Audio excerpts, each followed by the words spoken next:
नमस्कार, मैं पंकज पांडे, देख रहे हैं प्राइम न्यूज और हाजिर उत्तराखंड के तमाम ताज़ा खबरों के साथ उत्तराखंड प्राइम का ये बुलेटिन लेकर बढ़ते हैं हेडलाइंस के साथ खबरों की ओर। देहरादून से खबर यहां पर मुख्यमंत्री पुष्कर सिंह धामी का दिल्ली का मुख्यमंत्री जब पहुंचता है दिल्ली तो ये बहुत ही महत्वपूर्ण हो जाता है, क्योंकि वो सिर्फ एक मुख्यमंत्री होने के नाते यहां नहीं पहुंच रहा होता, बल्कि एक प्रदेश के नुमाइंदे के तौर पर भी यहां रहता है, प्रदेश के प्रतिनिधि के तौर पर यहां पर होता है, जिसमें अपने प्रदेश के बारे में वो कई निर्णय लेता है, कई बैठकें करता है। उसी कड़ी में धामी यहां पहुंचे हुए हैं। उत्तराखंड के पहाड़ी जिलों में बारिश और बर्फबारी के येलो अलर्ट को लेकर 4 धामों में सिर्फ केदारनाथ धाम की यात्रा आंशिक रूप से प्रभावित हुई है, बाकी 3 धामों में यात्रा सुगमता के साथ जारी है। बद्रीनाथ धाम में बारिश और कोहरे के साथ दिन की शुरुआत हुई है। श्री बद्री विशाल भगवान के मुख्य सिंह द्वार पर सुबह से श्रद्धालुओं की भीड़ जुटने लगी थी। कपाट खुलने के करीब अब तक 50,000 श्रद्धालुओं ने भगवान बद्री विशाल के दर्शन कर लिए हैं। बद्रीनाथ थाना प्रभारी कैलाश भट्ट ने बताया कि येलो अलर्ट के कारण और यात्रियों की सुरक्षा को ध्यान में रखते हुए माणा से आगे वसुधारा जल प्रताप की ओर बिना स्थानीय गाइड के किसी को भी नहीं जाने दिया जा रहा है। तो देखिए, एक और मौसम की मार, बावजूद लोगों में भगवान बद्रीनाथ के दर्शन करने को लेकर जो उत्साह है वो गजब का। और देखिए, ये वसुधारा की धाराओं को आप देखिए, कहा जाता है कि ये वसुधारा की धाराएं उसी शख्स को अपने जल की धार से भिगोती है जो पूरी तरीके से पवित्र होता है। और संजय कुमार हमारे सहयोगी जुड़ चुके हैं इस खबर पर पूरी जानकारी के लिए। संजय, किस तरीके से अभी यात्रा चल रही है और मौसम की मेहरबानी है या फिर मौसम खलल डाल रहा है यात्रा में? देखिए, 3 धामों में यात्रा बिल्कुल बदस्तूर जारी है। हालांकि केदारनाथ में कुछ जो अभी यात्रा प्रभावित जरूर हुई है, लेकिन यमुनोत्री गंगोत्री से जो वैकुंठ धाम बद्रीनाथ है, यहाँ पे यात्रा सुचारू रूप से चल रही है। और अगर बद्रीनाथ की बात की जाए तो देर शाम तक लगभग 50,000 श्रद्धालु जो है कपाट खुलने से लेकर कल शाम तक जो है यहाँ पे भगवान बद्री विशाल के दर्शन कर चुके हैं। और अगर मौसम की बात करें तो लगातार पिछले 48 घंटे से जो ऊपरी हिमालय का जो क्षेत्र है वहाँ पे बर्फबारी चल रही है। और जोशीमठ नगर क्षेत्र सहित बद्रीनाथ के निचले इलाकों में लगातार आज भी जो है बारिश की फुहारें जो है चल रही है। लेकिन सुबह से ही बद्रीनाथ मंदिर के सिंह द्वार के बाहर जो श्रद्धालुओं की लंबी कतार आप देख रहे हैं, लगातार श्रद्धालु जो भगवान बद्री विशाल के दर्शन कर रहे हैं। लेकिन मौसम में जो येलो अलर्ट जो जारी किया गया उसको देख करके बद्रीनाथ पुलिस ने जो है वसुधारा जो यहाँ पे जल प्रताप है, जो माना जाता है कि क्षेत्र का जो एक धार्मिक स्थल और बिल्कुल एक धार्मिक पॉइंट माना जाता है, तो यहाँ की यात्रा फिलहाल बिना स्थानीय गाइड के यहाँ पे जाना जो है अलाउड नहीं किया गया है, क्योंकि कल से जो है पूरा बद्रीपुरी कोहरे के आगोश में है और रुक रुक के ऊंचाई वाले क्षेत्र में बर्फबारी हो रही है और निचले क्षेत्र में जो बारिश की फुहारें पड़े। तो इसको देखते हुए प्रशासन ने और बद्रीनाथ पुलिस ने जो है जो माणा देश का पहला गाँव है वहाँ पे ब्रेन पुल और अन्य जो तीर्थ स्थल है वहीं तक जो है फिलहाल तीर्थ यात्रियों को जाने दिया जा रहा है। अगर कोई तीर्थ यात्री वसुधारा जल प्रताप तक जाना चाहता है तो बिना जो लोकल गाइड और जो परिपक्व गाइड जो लोकल माणा गांव के उनको जो साथ में ले जाएंगे तो उसके बाद ही वहाँ पे यात्रा की अनुमति दी जा रही है। जी चलिए, बहुत शुक्रिया संजय, हमारे साथ जुड़े, आप जानकारी आपने दी। तो देखिए, आस्था का ये अद्भुत समागम यहाँ देखने को मिलता है, जहाँ पर लोग इतने ठंड के बावजूद, इतने दुर्गम इलाके के बावजूद यहाँ तक पहुँचते हैं अपने इष्ट देवों के दर्शन करने के लिए। और इसी कड़ी में देखिए, मौसम खराब है बावजूद लोग यहाँ पर पहुँच रहे हैं। हालांकि मौसम विभाग ने अलर्ट जारी कर रखा और कहा है कि आप बिना गाइड के इन इलाकों में ना पहुँचे। और देखिए, तस्वीरें एकदम से अलग इस वक्त नजर आ रही है, पहाड़ों की चारों ओर कुहासा नजर आता है, बर्फबारी हो रही है, बीच बीच में बारिश की फुहारें भी गिरती हैं और इन सब के बीच में श्रद्धालु पहुंचे हुए हैं 4 धाम की यात्रा पर। हालांकि जब बारिश होने लगती है या बर्फबारी होती है तो लोगों को कहा जाता है कि आप जहां पर स्टे करें, जहां पर आप रुके हुए हैं, आराम कर रहे हैं, वहीं पर आप रुक जाएं। आप उस दौरान आगे बढ़ने की कोशिश ना करें, क्योंकि देखिए साफ है यहाँ पर कि अगर आप इस इलाके में आप पहुँचे हैं जहाँ पर एक तो पहाड़ी इलाका है, दूसरा आपको रास्ते का ज्ञान नहीं है, लेकिन लोगों को जो लगता है, जो बाहर से आए होते हैं, उन्हें लगता है कि जब तक बारिश हो रही है तो रुके क्यों ना हम अब आगे बढ़ते चले जाएं, क्योंकि ताकि दूरी कम होती चले जाए भगवान से मिलने की। लेकिन इस दौरान कई दिक्कतें भी पैदा होती हैं और प्रशासन का साफ कहना होता है कि यहाँ पर आप पर्याप्त समय लेकर आए। यहाँ पर अगर आप सोचते हैं, क्योंकि पहाड़ों पार आप हैं और सोचते हैं कि आप तय समय में सब कुछ कर लें, तो ये मुमकिन नहीं हो पाता कई बार। यानी कि अपने हाथ में छुट्टियां पूरी लेकर आए, भरपूर छुट्टियां हो।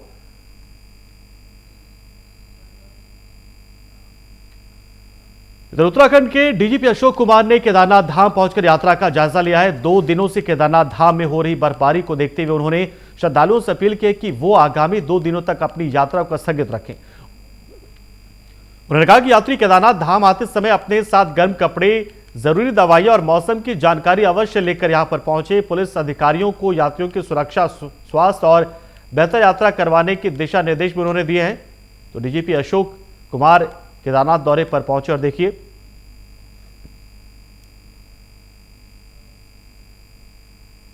आज हम केदारनाथ जी में आए हुए हैं। आप देख रहे हैं बैकग्राउंड में भैरव मंदिर है। मौसम कितना पैक्ड है ये भी आप देख रहे हैं। मौसम की चेतावनी थी पहले 1 तारीख तक की थी, जिसको मौसम विभाग ने 3 तारीख तक बढ़ा दिया है।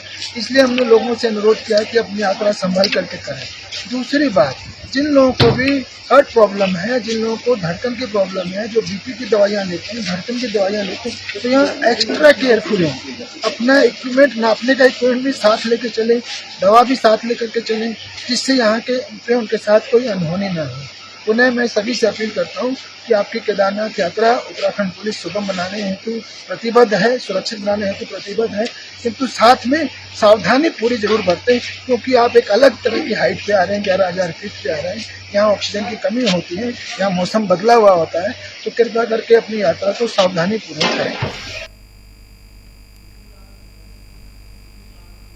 और कुलदीप राणा जुड़ चुके हमारे साथ इस खबर पर पूरी जानकारी के लिए। देखिए कुलदीप, ये बात तो सच है कि चारधाम यात्रा की जब शुरुआत होती है तो पूरा जो महकमा है, चाहे पुलिस का हो, प्रशासन का हो, सरकार तो खैर लगातार इसे देख ही रही होती है।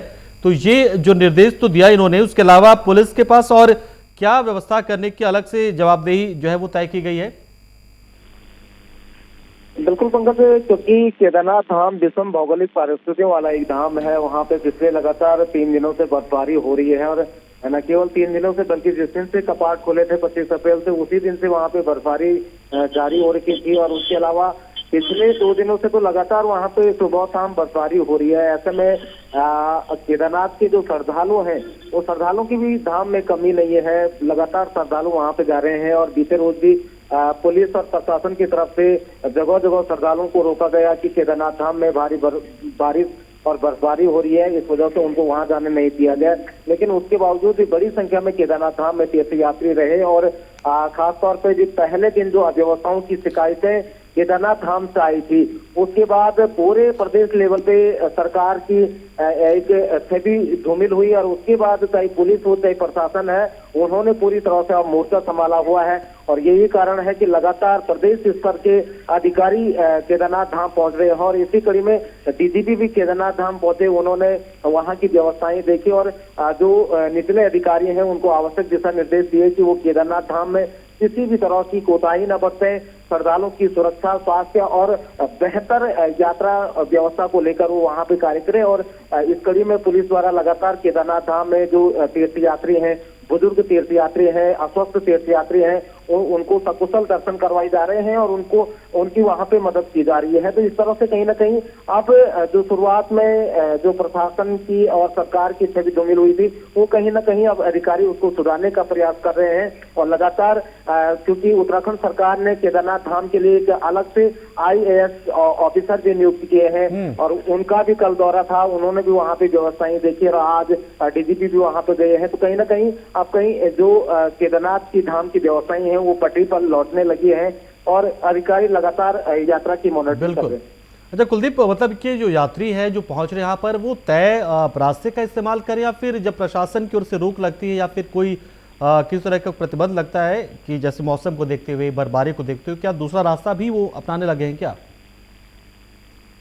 तो अभी जिस तरीके से मौसम विभाग ने 3 तारीख तक लगातार बारिश का अलर्ट जारी कर रखा है, तो उसी कड़ी में क्योंकि केदारनाथ धाम में लगातार बीते रोज से बर्फबारी हो रही है और केदारनाथ सबसे विषम भौगोलिक परिस्थितियों वाला धाम है, इसी को देखते हुए जो प्रशासन है, पुलिस है, वो केदारनाथ जाने वाले तीर्थ यात्रियों को सोनप्रयाग से रोक रही है। जब ऊपरी क्षेत्र में भारी बर्फबारी हो रही है तो नीचे सोनप्रयाग में यात्रियों को रोका जा रहा है। और उसके अलावा रुद्रप्रयाग मुख्यालय से भी यात्रियों को, जो केदारनाथ धाम वाले यात्री हैं, उनको बद्रीनाथ के लिए भेजा जा रहा है। तो ऐसे में यात्रियों को नीचे से ही कम किया जा रहा है, क्योंकि पहले दिन 18,000 से अधिक तीर्थयात्रियों ने बाबा के दर्शन किए थे और उसके बाद धीरे धीरे संख्या कम होती गई, क्योंकि वहां पे मौसम लगातार बिगड़ रहा था। और बीते रोज भी करीबन 12,000 तीर्थयात्रियों ने दर्शन किए। आज भी सुबह से मौसम लगातार खराब चल रहा है। ऐसे में प्रशासन लगातार निचले इलाकों से तीर्थयात्रियों को कम मात्रा में ऊपर की तरफ भेज रहा है, ताकि यात्रियों की सुरक्षा की जा सके। और आज भी लगातार पुलिस अनाउंस कर रही है जगह जगह कि यात्री केदारनाथ धाम में लगातार बर्फबारी और बारिश हो रही है, यात्री अपनी सुरक्षा को देखते हुए केदारनाथ धाम की तरफ न जाएं। इसके अलावा यात्री बद्रीनाथ धाम की दर्शन कर सकते हैं, तुंगनाथ के दर्शन कर सकते हैं, या आसपास जो भी तीर्थ स्थल है वहां जा सकते हैं। लेकिन केदारनाथ धाम में फिलहाल जो मौसम है वो ठीक नहीं है और जो कैपेसिटी केदारनाथ धाम में रहने, खाने, ठहरने की है वो कम मात्रा में है। अभी 3 से 4,000 मात्र कैपेसिटी वहाँ केदारनाथ धाम में रहने ठहरने की है। इस लिहाज से भी यात्रियों को कम वहां पे भेजा जा रहा है।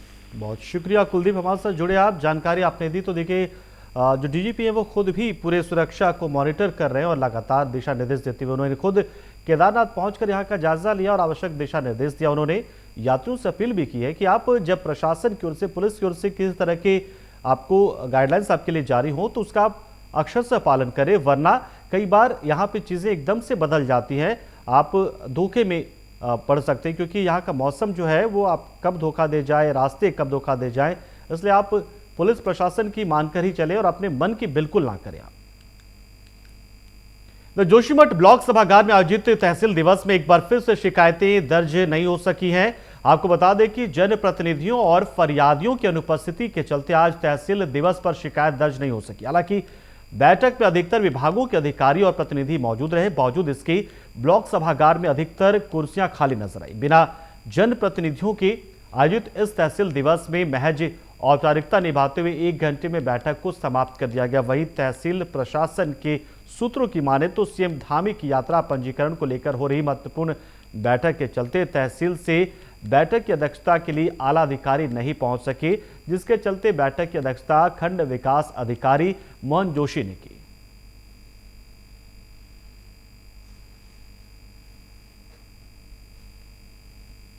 तो देखिए तहसील दिवस पर शिकायतें दर्ज नहीं हुई और शायद इस बात की जानकारी कहीं ना कहीं आम लोगों को भी थी और वो भी इस मौके पर बहुत ज्यादा संख्या में नहीं पहुंचे। देखिए उनकी भी कुर्सियां खाली नजर आती, जो कि खचाखच कई बार भरी रहती है तहसील दिवस के मौके पर, और बहुत सारी शिकायतों के साथ यहां पर लोग पहुंचते हैं, लेकिन तहसील दिवस पर शिकायत ही दर्ज नहीं हो सकी। महीने में एक बार इस तरीके से शिकायतें दर्ज कराने के लोग पहुंचते हैं। एक ग्रीवांस सेल की तरह से ये काम करता है, लेकिन ये दिन यहाँ न सिर्फ अधिकारी नजर आते बल्कि लोगों के भी काफी कमी यहाँ पर देखने को मिली। आम लोग भी बहुत ही कम संख्या में पर पहुंचे थे।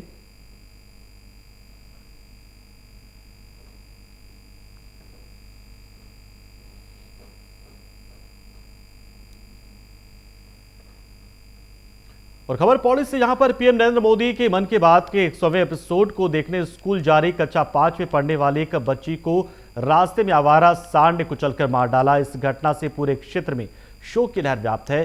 ग्राम प्रधान रोशन सिंह रावत ने प्रशासन को इस घटना के बारे में जानकारी दी।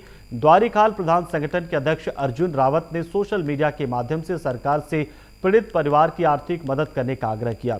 घटना पर सरकार को पीड़ित परिवार को तत्काल आर्थिक सहायता मुहैया कराने का अनुरोध किया गया है।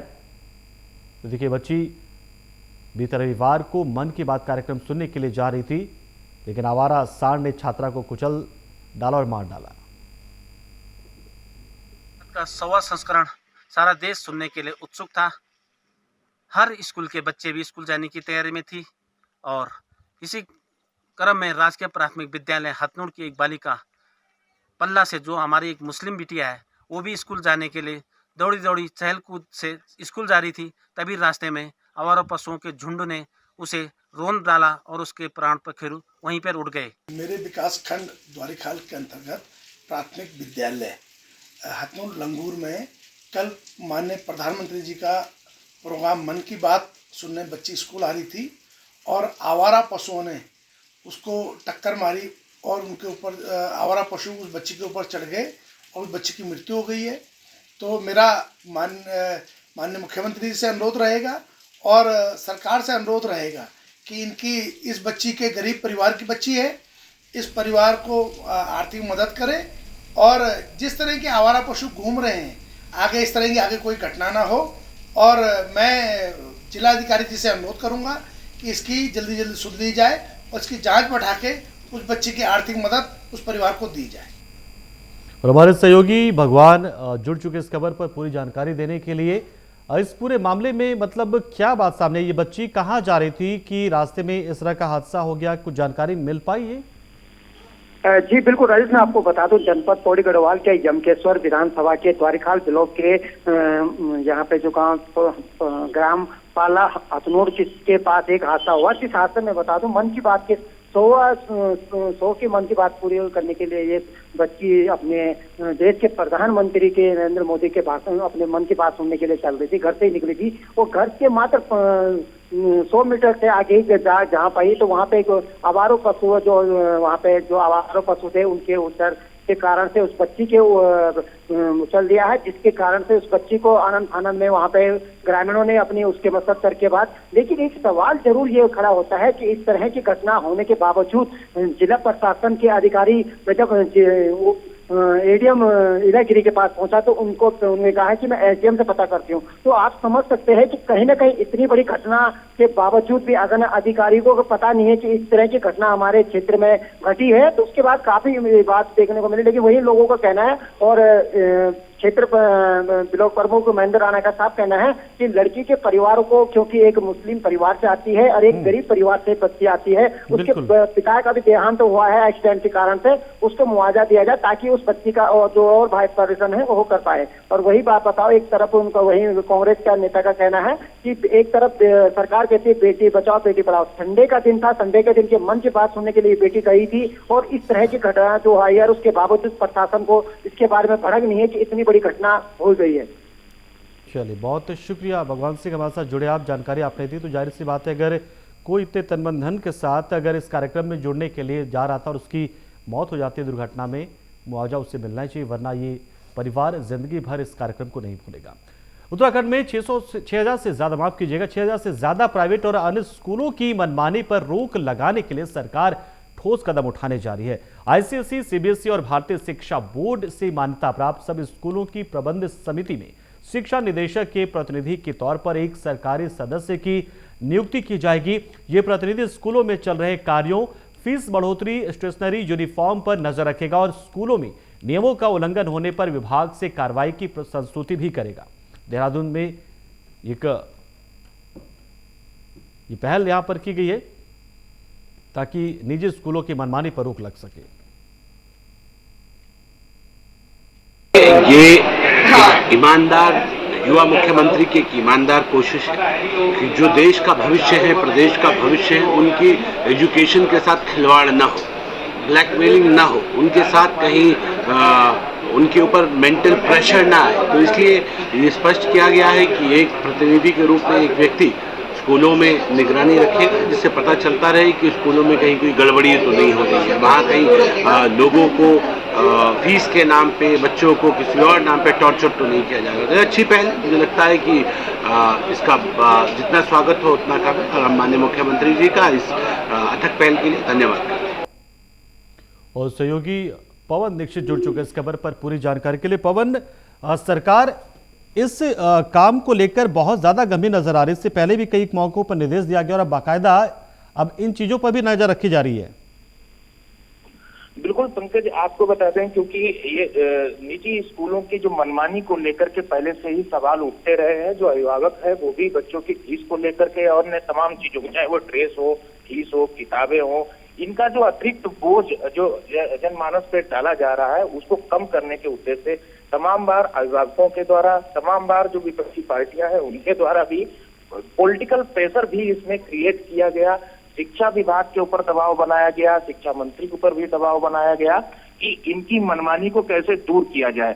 एक फी कमेटी होनी चाहिए जिसके जो उसके फीस का निर्धारण कर सके, एक जो एनसीईआरटी की बुक्स है वो हर विद्यालय में बिल्कुल। लागू होनी चाहिए, ताकि आम आदमी भी अपना अच्छे से अच्छे निजी स्कूलों में भी अपने बच्चों को शिक्षा दे सके।